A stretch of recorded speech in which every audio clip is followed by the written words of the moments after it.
ڕاگەیاندنی کومیتەی ناوەندی کۆمەڵە سەبارەت بە دانەکردنی کوشتار و سەرکوتی خەڵکی ناڕازی لە گوندی پیرئۆمەرانی سەقس جەماوەری ئازادی خواز و شۆڕژگێڕی کوردستان جارێکی دیکە ڕژێمی کۆماری ئیسلامی ئێران بە دەستڕێژی گول لە هێرشی کردە سەر خەڵکی مافخوازی کوردستان لە نوێترین جەنایەتیشیدا هێزە سەرکوتگەریەکانی حکومەت لە کاتی ناڕزایەتی دانیشتوانی گوندی پیرۆمەران کارۆیان و قوڵقوڵە لە دژی پرۆژەی تاڵانکاری و دژە ژینگەی کانگای زێڕی قوڵقوڵە بە تەقەی ڕاستەوخۆ گەنجێکی تەمەن 22 ساڵانیان کوشت و چەند کەسێکی تریشیان لە خەڵکی ناڕازی بە سەختی بریندار کرد.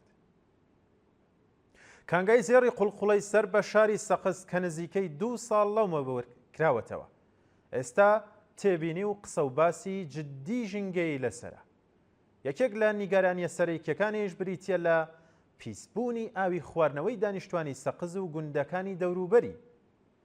چەند کاناوێک کە لەسەر ڕێڕەوی کانگای زێڕی قوڵقوڵە بوونیان هەیە دەڕژێنە ناو بەنداوی چراغوەیس و لەم ڕێگایەوە لەوانەیە مادەمە ترسیدارەکانی وەک ئارسەنیک و جیوە بگوازێتەوە بۆ ناو ئاوی خواردنەوەی شارەکە بەگشتی.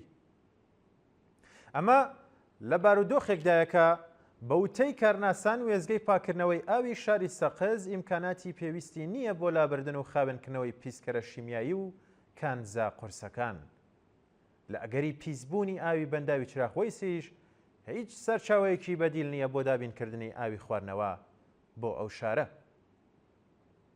کۆمەڵە ئەو تاوانە بەتوندی دانە دەکات و وێڕای هاوسۆزی و هاوخەمی لەگەڵ بنەماڵی محەممەد ڕەشیدی ئەو گەنجەی کە بە تەقەی ڕاستە و خۆی بەکرێ گیراوانی ڕژێمی کۆماری ئیسلامی گیانی لەدەستدا و هەروەها هاوسۆزی لەگەڵ بنەماڵی بریندارەکانی ئەو ڕووداوە داوا لە سەرجەم کۆمەڵانی خەڵکی ئازادی خوازی کوردستان و سەرتاسەری ئێران دەکات کە بە دەنگێکی بەرز لە دژیم تاوانە بوەستنەوە و ڕیزەکانی خۆیان یەگرت و بەرینتر بکەن.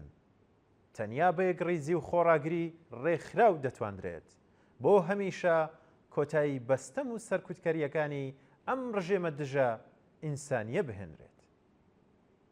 بژی خۆڕاگری خەڵکی کوردستان مەرگ و نەمان بۆ کۆماری ئیسلامی.